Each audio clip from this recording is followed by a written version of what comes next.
I forgot, I say as I open the car door. He's at an early soccer practice. One of Grandma Maeve's perfectly penciled eyebrows pokes out from behind her hot pink sunglasses. Is he now? She asks, turning her key in the ignition. We both know I'm lying for Gammy Nell's sake, so I press my lips back at her in the rearview mirror in acknowledgement that I've been busted. Better that than letting Gammy Nell go on another one of her doomsday spirals. She can take Connor's not picking up his phone to Connor's been kidnapped by a cult that's going to harvest his organs in 2 seconds flat. Off to Cardinal, then? Grandma Maeve asks, referring to the dorm I've been assigned. Gammy Nell pouts, turning back to look at me with the same big blue puppy dog eyes she gave my dad and my dad gave me. I wish you'd let us come up. I lean forward from the back seat. I don't mind if you want to. Grandma Maeve waves me off.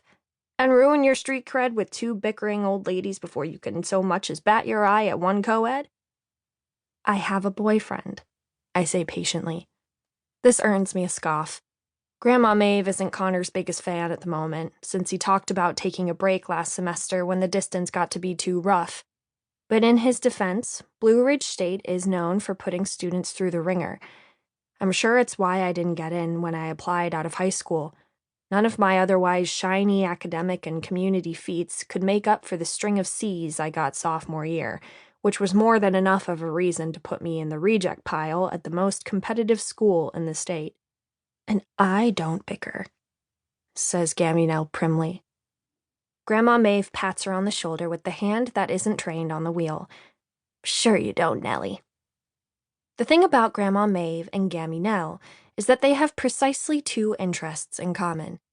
A years-long, borderline concerning obsession with Ryan Reynolds and me. Other than that, they might as well be night and day. Grandma Maeve is all sass and flashy accessories and telling you how it is. Gammy Nell is all sweetness and cotton cardigans and not telling you how it is, but passive-aggressively letting you know she doesn't like it.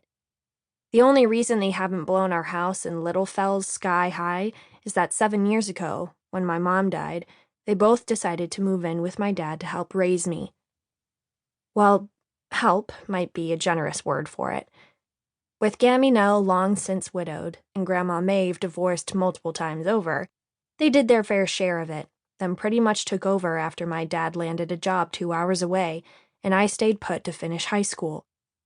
It wasn't long before the 2 of them were so well known in our neighborhood that the neighbors practically camped out on our porch, hoping to hear about another misadventure behind one of Grandma Maeve's tattoos or score some of Gammy Nell's famous chocolate cherry jam.